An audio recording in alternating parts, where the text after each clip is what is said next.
It's going. Don't worry.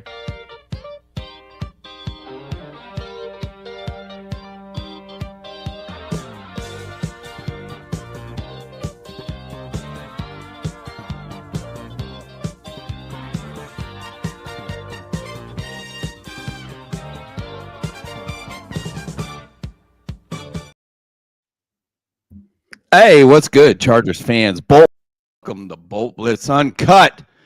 I'm your host, Booga Peters. Thank you for everybody out there in Charger land who's joining us after what we won't call a triumphant victory. Of course, 80 Hey. Simons. It's so nice to have you back. Again, I'm Booga Peters. Welcome to Bolt Blitz Uncut, joined by my co-host, 80 Simons. I'm not going to ask how you're doing because I don't give a fuck.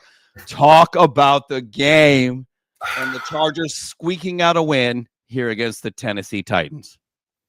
We won. That's really about all there is nice to say about it. It was a horrible performance. There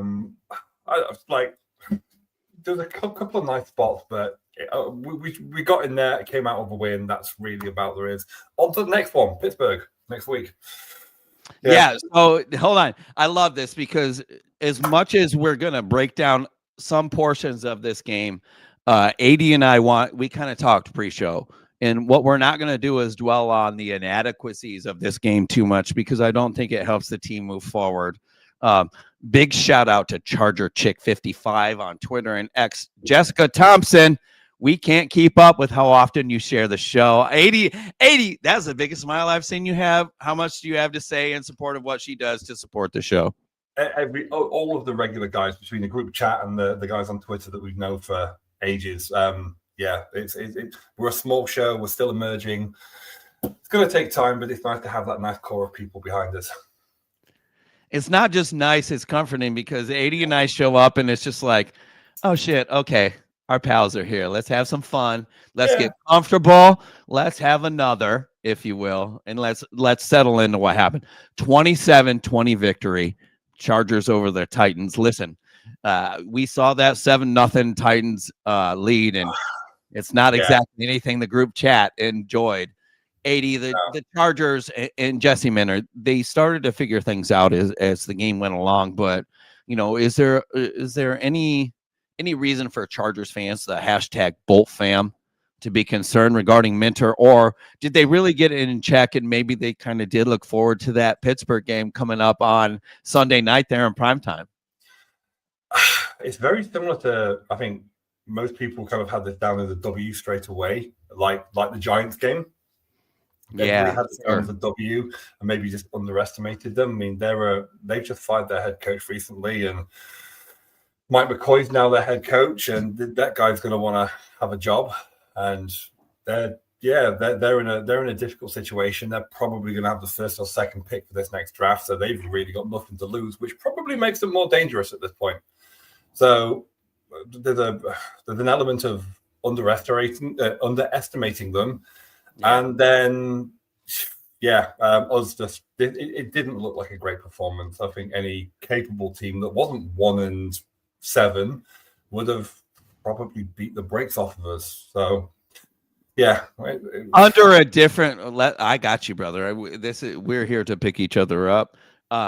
I'll tell you right now, under a different head coach, a different GM, this is a different outcome.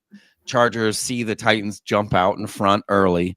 It was nice to see them bounce back in the way that they did. And I'm starting to think that, again, we've talked about it so many times on this show. 80 and I were really critical and will continue to be when it's appropriate of offensive coordinator Greg Roman. But he was multiple tonight. He's working with how many more running backs can they lose before he figures out how to get somebody involved in the running game?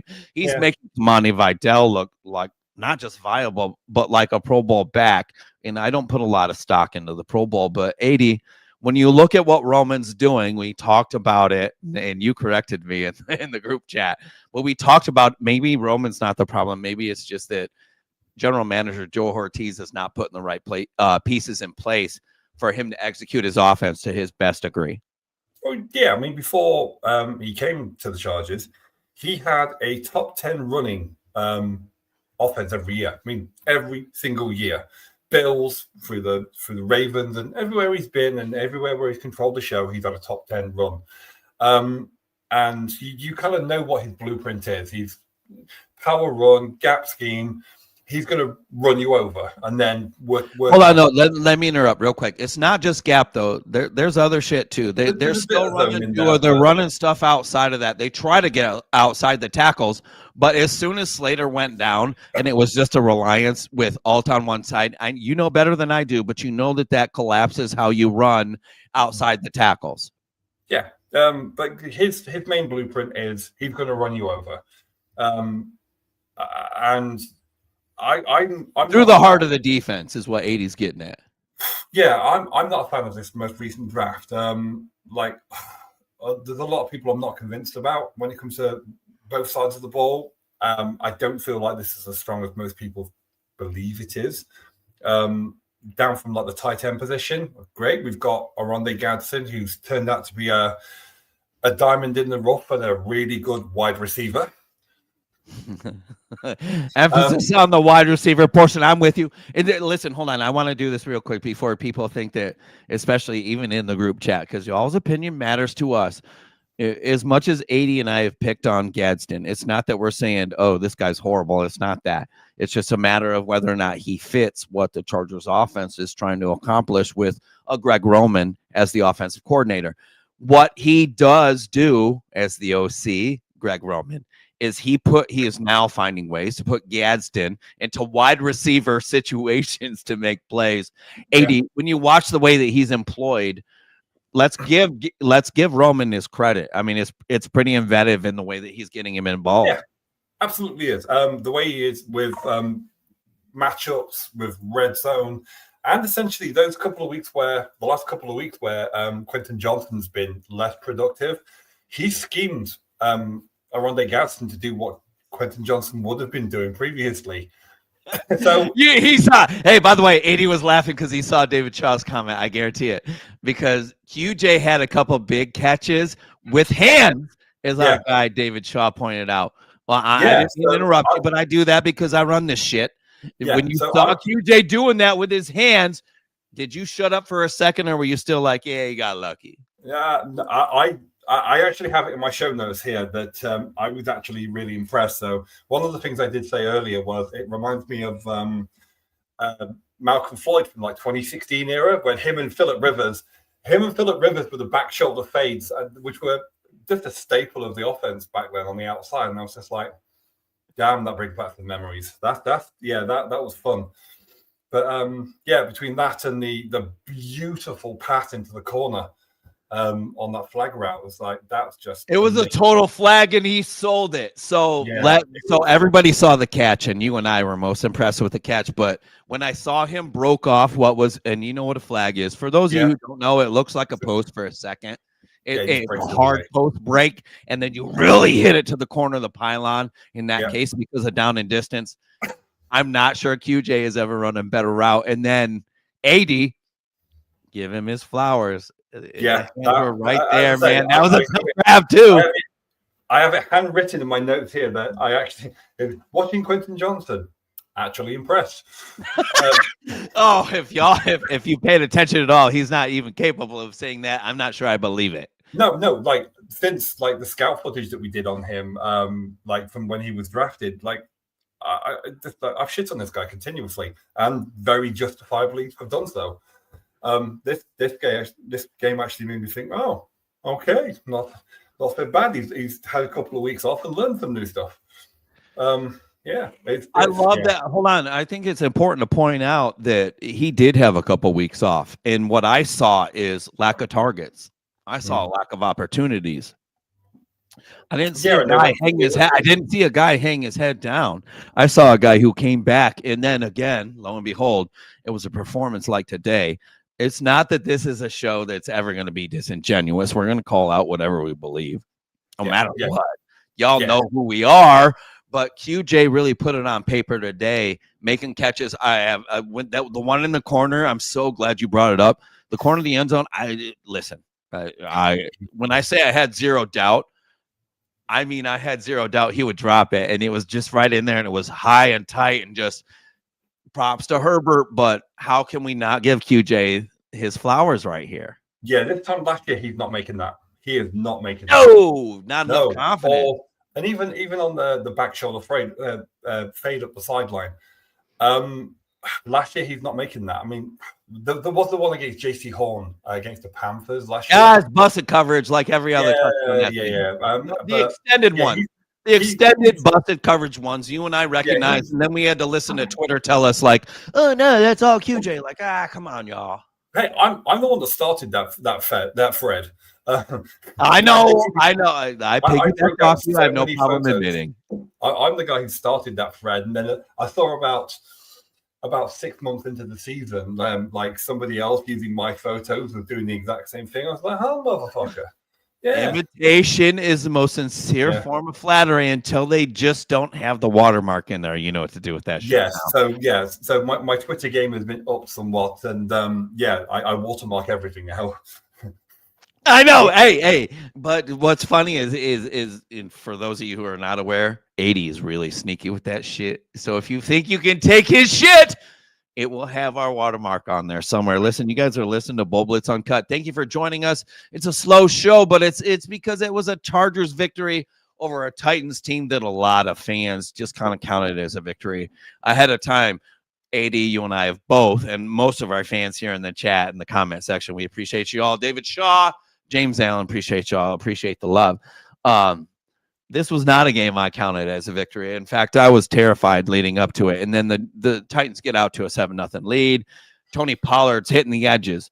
Listen, 80, you're an O-lineman, man. I mean, you're an O-lineman extraordinaire. We have a producer extraordinaire, Kyle Nash, who's not with us this evening. We love you, brother. Appreciate you all the time. Just want to give you a shout out while we're doing this.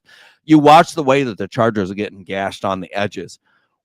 What can they do? And what is the offensive line forcing the Chargers defensive line to do to where they just are not able to contain or push that offensive run, the stretches, the outside runs, whether it's to the boundary or however it is that they can contain it and allow Henley and inside linebackers to make those plays? Just repeat all of that again. Sorry, man. Your mic broke up on me. Sorry. No, I got you. So what I'm saying is when I'm looking at this Chargers defense and I see the things that were transpiring early on, and I watch Tony Pollard making all these runs to the outside, it's a familiar theme that I'm watching with this Chargers defense. I like what they've established when Khalil Mack is healthy as a pass rusher, and what he does as a run defender is incredible. What I'm saying is I watch Tony Pollard as a running back and the Titans running game outside whatsoever. Though they did carve up some yards inside, it has seemed for the last few weeks that if you want to get a really good beat on attacking the Chargers defense, you're going after the corners. Having an alt missing, obviously, and no Rashawn Slater. If you're an offensive lineman and you're thinking of how we combat a Chargers defensive line, what is it that's making these outside runs so effectively irresponsible for the Chargers defense to allow to happen? It comes down to individual assignments. I mean, Mac's really good at his. Thule, he's got some good stat sheet runs, but I'm not a fan of Thule. He's not an edge rusher. Then you've got so hold on. Hold on. I want to do this. I know that it's not that AD is not a fan of Thule. What he's not a fan of Thule is as a true an edge guy, because listen, what AD and I appreciate about a former Thule is the 291, 293 Thule that plays that 3-eye or a little more inside stuff as opposed to anything off the edge, on the edge. And so when you have what you have regarding the Chargers defense and what Minter's doing to try to employ them, how do we provide the rest of the fan base with optimism moving forward? I'm putting you on all the spots. You know too much. Yeah, and you've been missing for a minute. Honestly, I would probably change it around. I mean, next year, I would tell Thule to go eat, get back to 290, be my inside guy. Move to Philly and eat some cheesesteaks. Yeah, go eat some stuff. Don't come back at 265, come back to 95, because he was drafted originally to be like the long-term successor to Morgan Fox. in that kind of like. What was weighting his ass? Not that 277, not that 275. Go back to your original point about the offense injuries. So guys like Fahim still can only do so much. Caldwell, yeah, we've got a few good stats behind him, but hasn't been overly effective as a nose tackle because the Chargers haven't really been using him as a nose tackle. Deshaun Hand has gone injured, and that left a massive hole in that front. And by the time you got through those guys, you're 3-4 yards deep. Herriman's going to miss quite a few tackles. I mean, even down to Derwin James, I think he's got the stat at the moment for the most amount of missed tackles in the safety position. He does. He still does. Everybody just has to be better, and a scheme can't make up for bad individual play. As long as everybody's fundamentally sound, so our fundamentals a problem right now with this Chargers defense. Or when I look at a player like Derwin James, I think that over his last 2 seasons, maybe 2.5, he's trying to relearn how to play football because he's not allowed to hit anybody in the mouth. I think there are times where he's exposed for it and that he becomes less aggressive. So do you feel comfortable with him in the slot? I don't feel comfortable with him being back deep, and there were at least 2 plays where that was exposed tonight. He's not a deep player anymore. I think he needs to be a guy in the box. Derwin moving forward. I think Derwin needs to minimize his role, and actually the GM needs to find players who can actually cover more over the back end. Because, in the first, 23, 24, 25-year-old Derwin, he was Superman. He was all over the place, but he's not that guy anymore, and he's evolved as a player. He is a box safety. There's a few of them in the league. He can be your additional lineman when you're running your nickel and dime looks. It's like we have to not rely on him so much and actually go find guys who can do the job. It really is as simple as that. I can't watch him any longer. I can't watch him try to cover from the slot. Some of these real quick guys. And get caught reaching, or them hit a whip on him, like a whip route. For those of you who don't know, it looks like a slant and then it kicks outside. And watch Derwin he doesn't trip over himself. It's not that I'm not picking on Derwin. God almighty. When he fell to 17 to the Chargers, it was one of my favorite Charger moments of all time, including any games, in-person moments, whatever, press box moments. It doesn't matter. I feel like we're picking on him a little too much. Chargers win 27-20-80. Let's go over to the offense. Justin Herbert, he's pretty fucking good at football. Your thoughts on him? And we're gonna kick it to David Shaw's comment. Justin is good at the QB sneak. I can remember it was hardly an option with Rivers, which is bullshit. Sorry, David. Rivers more than you think. I love you, brother. Maybe it had something to do with the push from behind. Didn't do it with number 17. Anyway, the power surge 100% today. So if that's what we're calling it, the power surge, we're as a show, we're here to fully endorse it. I know, but I'll tell you something.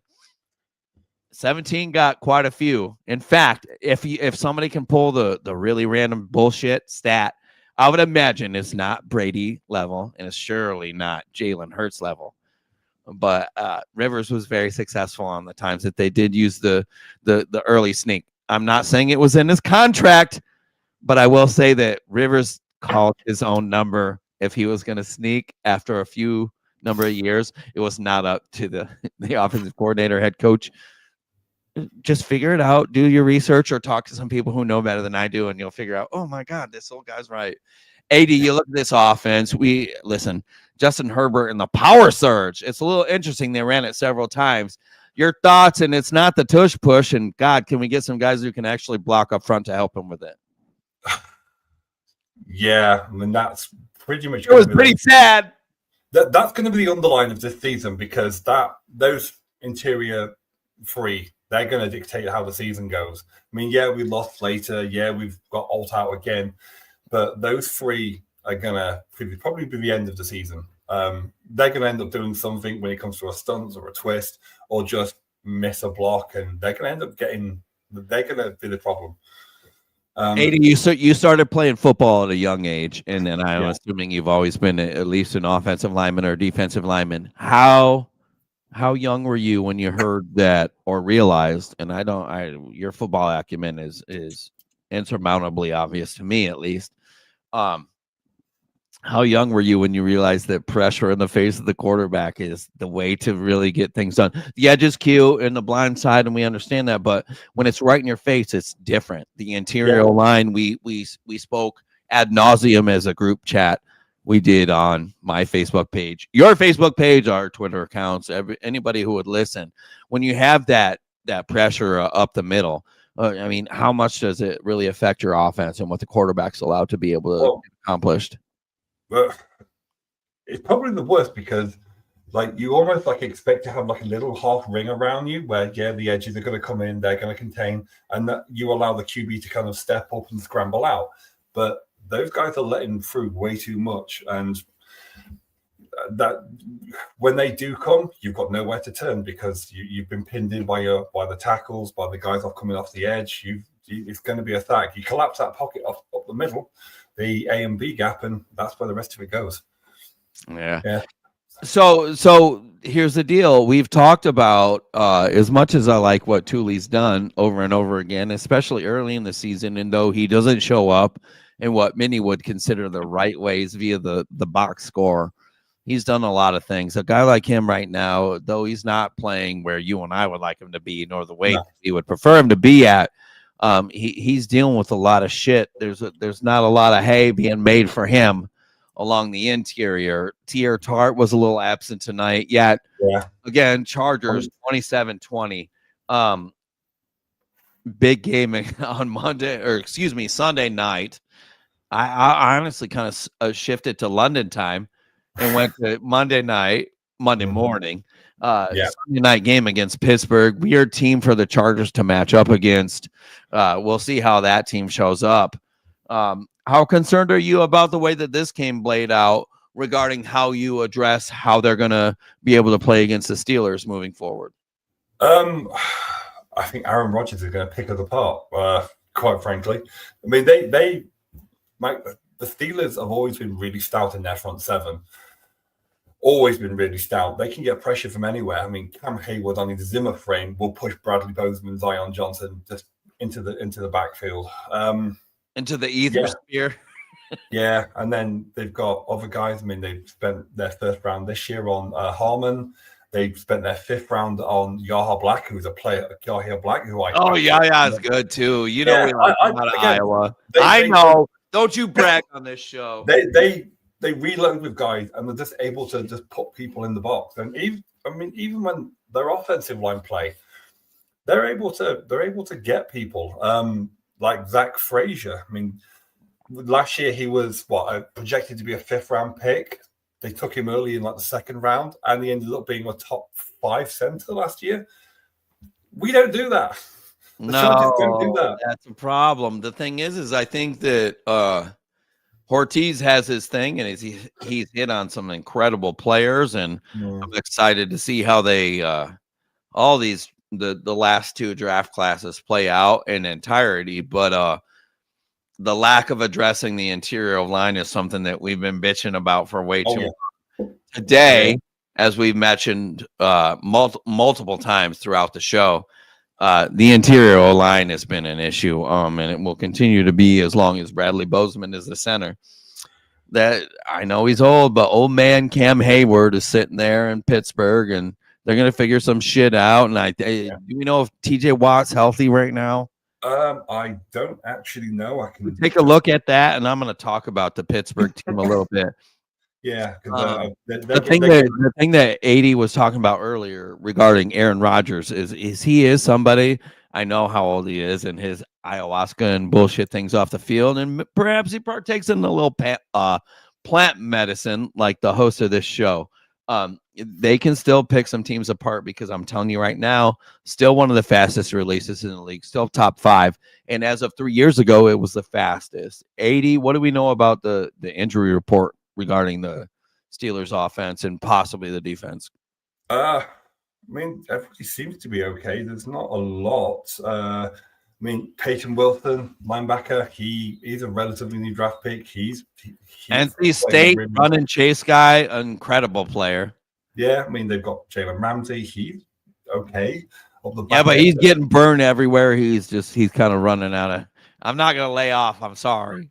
Yeah, so TJ Watt is playing, as is Alex Highsmith, as is Nick Elwig, like Jack Sawyer. They moved him from the edge to middle linebacker. I told you that would happen. Yeah. Just let him fill the A and B gap. You know, they're just send the 260 guy right. There's the Pittsburgh defense. Come on now. Yeah, Nick Herbig as well. He's off the edge. I was gonna say they use Herbig on the edge. Yeah. They're bullies. Yeah, they are. Worry you regarding the Chargers' run game? You don't really have a run game. I mean, we've got we have to find a player every week to do something a little bit different. But having a practice squad guy go for 50 yards one week and then fall off the earth the following week. I mean, I think it's 2 straight weeks now where Herbert's had to go and put a lot of yardage, and it's not sustainable. It's not sustainable. I mean, there's guys out there that you can go and get, but it seems like the Breece Hall rumors are exactly that. Oh, they've totally dissipated, just so you know. Yeah. I mean, the whole Breece Hall thing, I think he was hearing rumors, and we saw him post up on Twitter, waiting for something to happen. Hasn't happened. We know Joe Hotte doesn't particularly like trading for players unless he has to, unless it's Austin Deculus. But Oweh, I will give him his flowers over Oweh. That was a so tonight. So let's start to do that real quick. By the way, Jarrett Patterson, he's a guy who's always kind of hung around, and he just kind of chills out on the practice squad, and then eventually shows up in games. Kudos to you, sir. Nice to see you step up. Nice to see you make plays. The Chargers run game right now, they're trying to get somebody in there. I'm going to get this Achilles figured out and see if I can get on a plane. I got a couple gals who'd fly me out there. That's none of your goddamn business, though. We're working through some shit. It's a great win. We love to be 6-3, of course, right? Better than 5-4, because 6-3 sounds so much better than 5-4. But 80, you look at this schedule moving forward, and you were the one who imparted me with this wisdom. Big game in the prime time against Pittsburgh. Mike Tomlin is very good. I don't have the record here, but it's kind of ridiculous. Tomlin never has losing season. Never has losing season. Yeah, no. So never had a losing season. By the way, I love that he pointed that 80 was able to point that out. Tomlin doesn't believe in having a losing record in the regular season. He also doesn't lose in prime time very often. And if I'm wrong, hit me on that. The first person who does will send you a jersey. But right after that, God, somebody just fell apart upstairs. I hope they're okay. Then they go to Jacksonville, the team that wants to be catering to the Londoners, like my co-host. Never let them. I mean, I did go to camp there many years ago, and I have a photo with Tony Baselli and had a. You know that Tony Baselli guy? What's his name? Yeah, Hall of Famer. Is he a Hall of Famer? He's okay. Yeah, I had a week working with him for it's a camp, but no. I'm so proud of you for that shit. I don't care how much I make you blush. Shut the fuck up, man. I love it. Yeah, go. So we pick on Ortiz, Odafe Oweh, finding the little small pieces in between.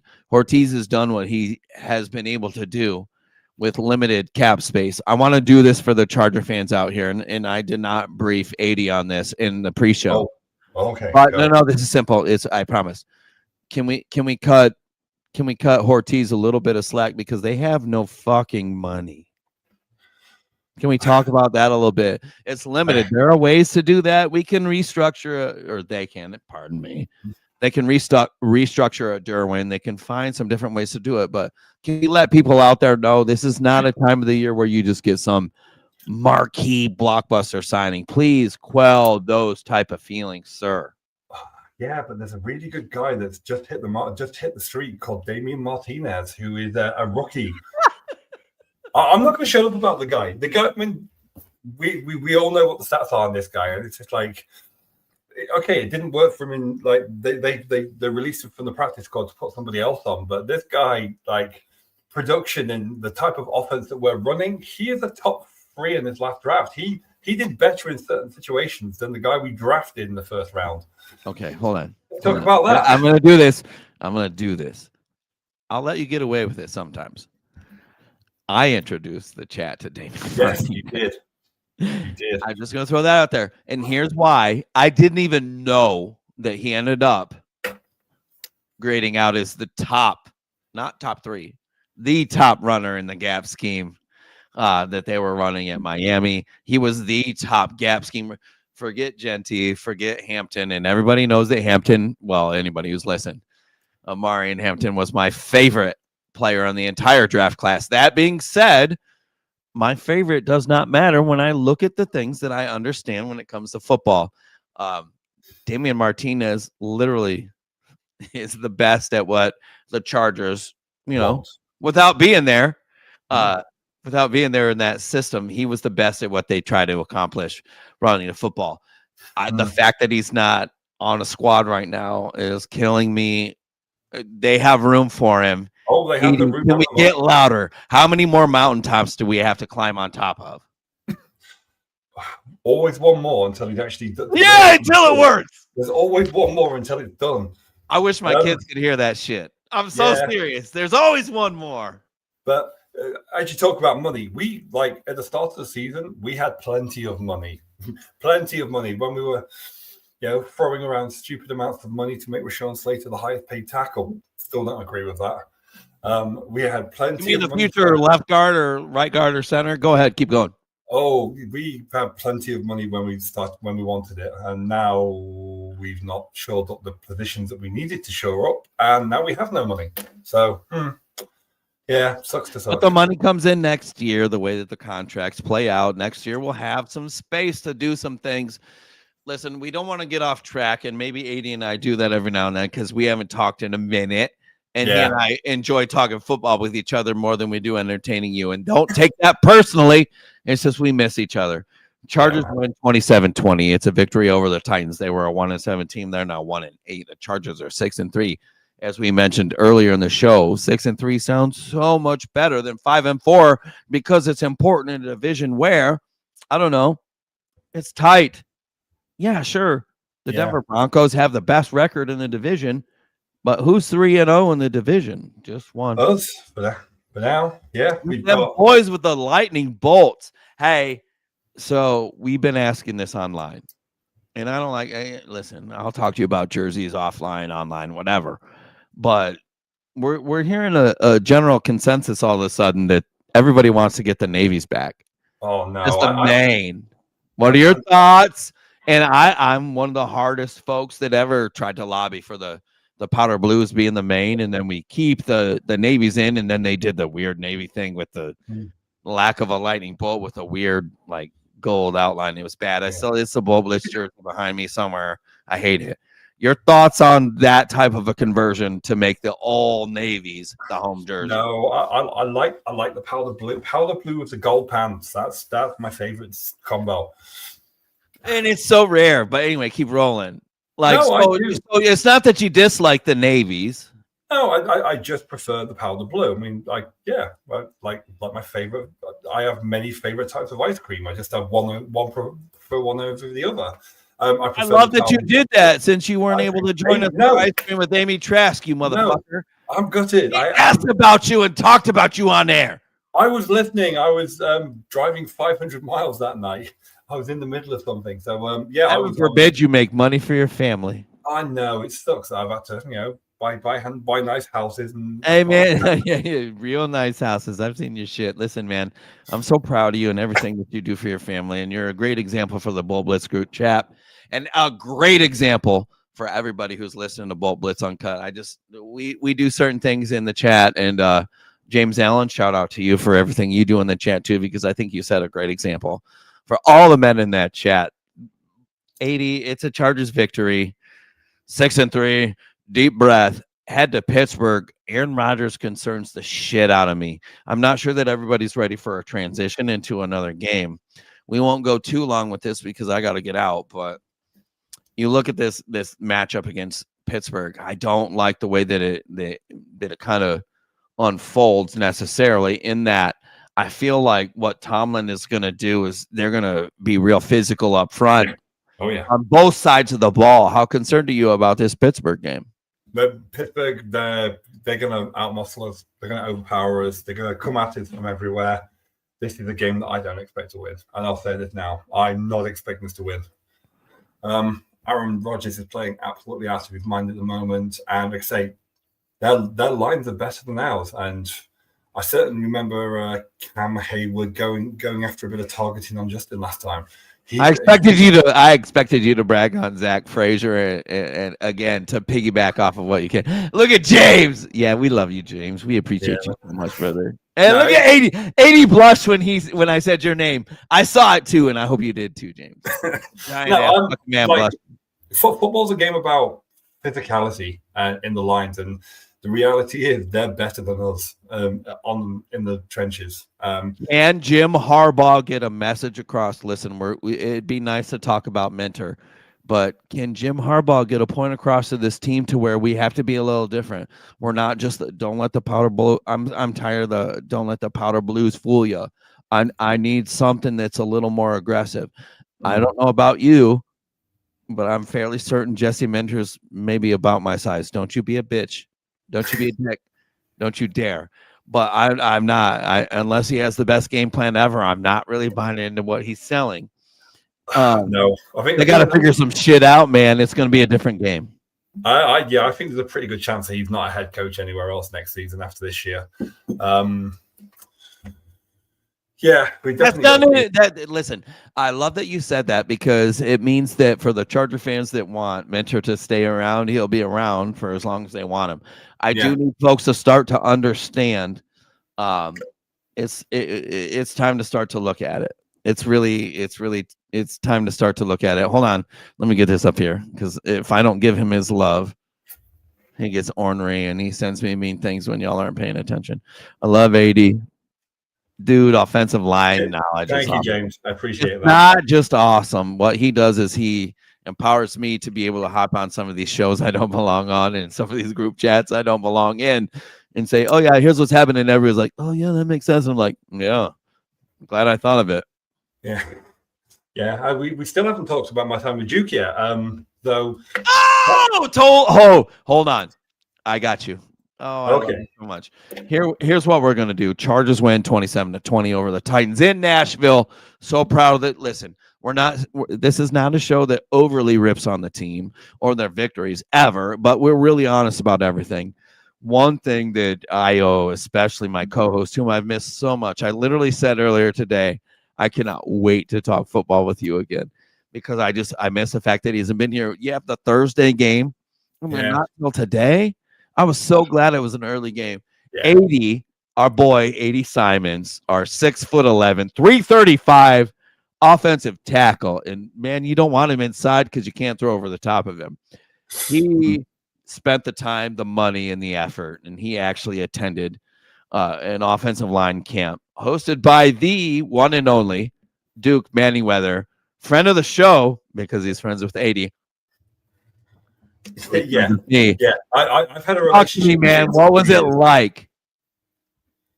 It's just amazing the amount of knowledge that he has that goes around. And say Duke, I've known Duke for a good few years. I've had conversations with him for years. So when he said he was coming to the UK, I had to hop in on that, and I spent a couple of days just learning. Did you hesitate at all to send your money in? No, not one bit, because I knew it was happening before everybody else did. Somebody did DM me about this camp, and I had no hesitation being there. I remember how I could tell in the written text how excited you were because it was one of those like I'm trying to be sneaky, but boy, he ain't ready for this shit. Yeah, well, I do numerous camps every year. So if anybody remembers Hard Knocks, when the Browns did it, they had that the fat O-line coach who got just rippled when he goes, huh! Well, he runs a camp every May, and I go to that every year, and I get the chance to have conversations with, listen to, talk with. I mean, some stuff's completely boring, but I get the chance to listen. No, it's not. Don't ever do that. Don't ever do that again. Not on this show. 2 hours. Never do that. 2-hour seminars on pass blocking from some pretty highly graded PFF guys, and it's like, yeah, okay, cool, I can listen to that. I mean, the whole time I'm sat next to a guy who used to be the O-line for the Cowboys, and I've got Howard Mudd. I know some of the guys you've sat next to. I know some guys who actually know you, just so you know. I did a little research on you before I figured out whether or not you were going to be a fit here. Come on, man. Yeah, I would say we get a good cast of people that I can sit down and chat to, and even this week I've had DMs with Duke. I won't talk about like Charger stuff. I never do with him. There's always keep the private stuff private. But what I want to know is when you're at that camp and you're sitting there from an outsider. I won't say our age because I'm too old and it's not fair for me to lump you in, and we're a little bit different height and different position than each other. When you look at a camp that Duke runs, what stood out to you the most that you were like, this is the way this shit's supposed to be done? And then how much were you from beginning to the end like, I can't wait to do this again? Like just the amount of preparation he puts in, and he looks after players like across the world. Like there was a figure that highly involved. It matters to him. You guys matter to him. Yeah, well, he gets up at 3:30 a.m. like to deal with players, and even on game day. So I know right now he's in Barcelona. I know which players are texting him. Like something doesn't feel right, so like you'll have somebody from the training staff take a photo or take a video, and he'll be sat there in a cafe in Barcelona saying, "Right, you need to do this, change this, move your foot, pull this hip up. This is getting lazy, sort like that." He's in Barcelona right now doing that. There's stories. We talked a little bit about Rashawn Slater, but not about his injury.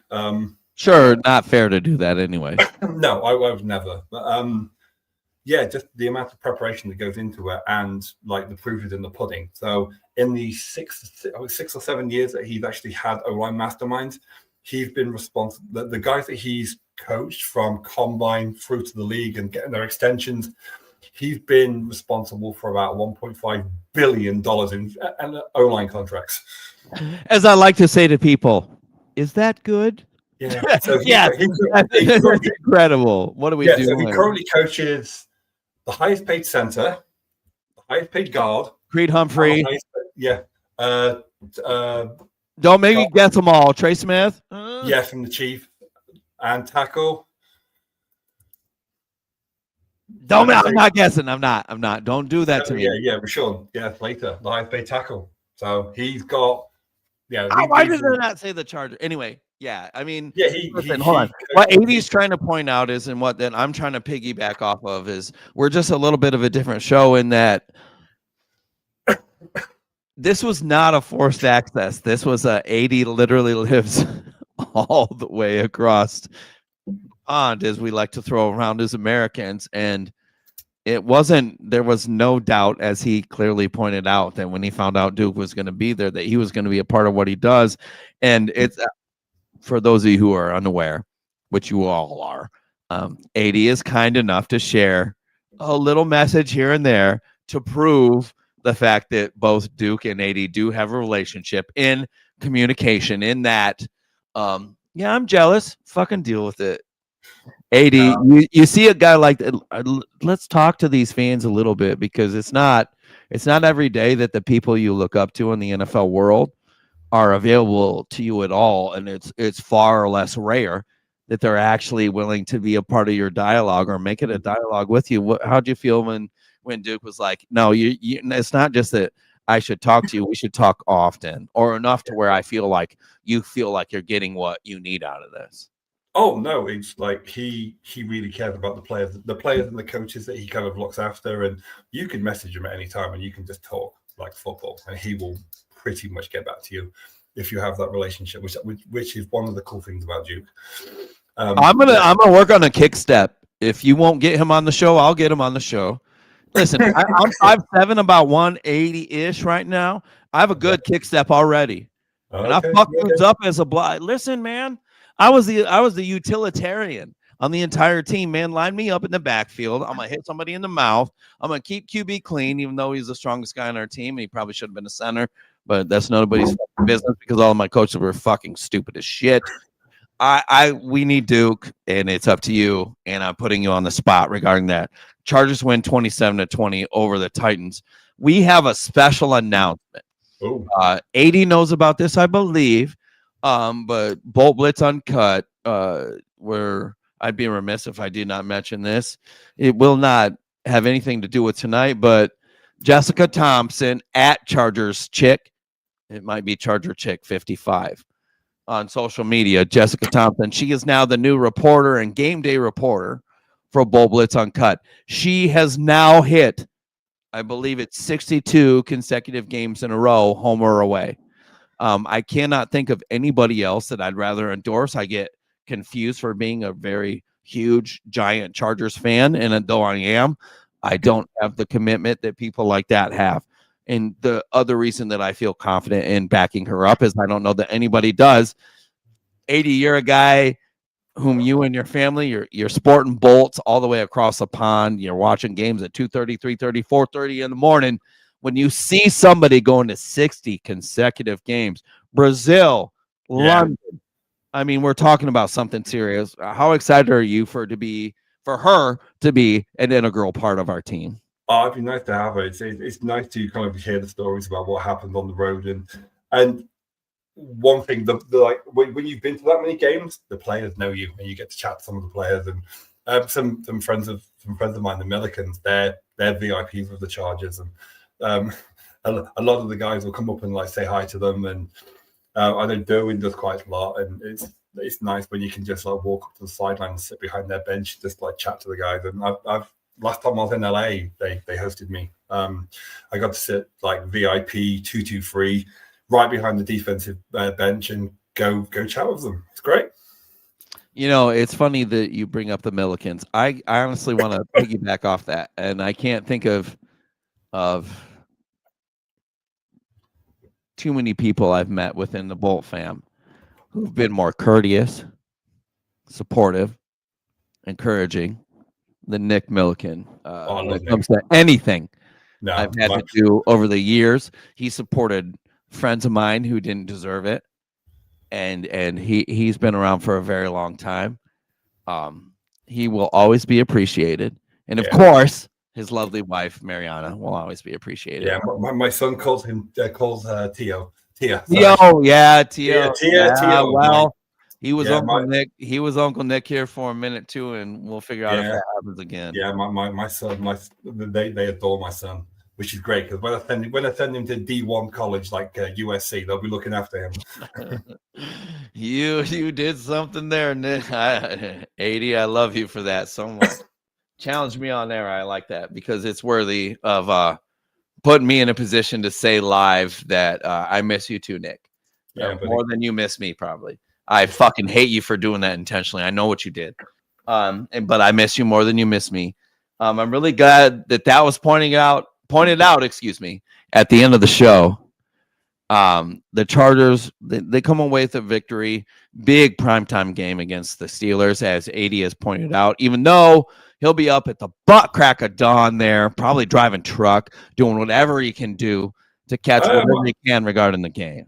Yeah, I'll be probably working from home that night or trying to figure myself to be on call. I have a few roles within my organization, so I'll figure something out. But yeah, the game kicks off at 1:20 a.m. in the UK. So yeah, the hardest working co-host in the Bolt fam. And by the way, he knows how it is. It's hashtag capital BOLT, capital FAM. And here's why. I know people don't understand it. And I understand as well that I'm just not the most like guy out there. But the reason the Bolt fam is the way that it is there are no words that have two capitals that make it a solid word. We do them both in there. It's capital B with an F, but it's also capital. Figure it the fuck out. This has been Bolt Blitz Uncut. Chargers win. We have so many reasons to celebrate. James Allen, David Shaw, everybody who joined the comments tonight, and of course, Jessica Thompson. We love you. We appreciate you. This has been Bolt Blitz Uncut. I'm Booga Peters.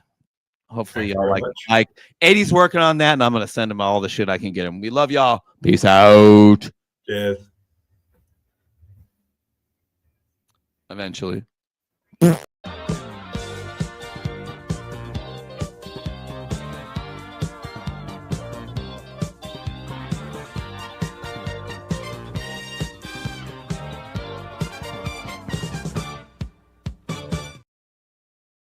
Uh.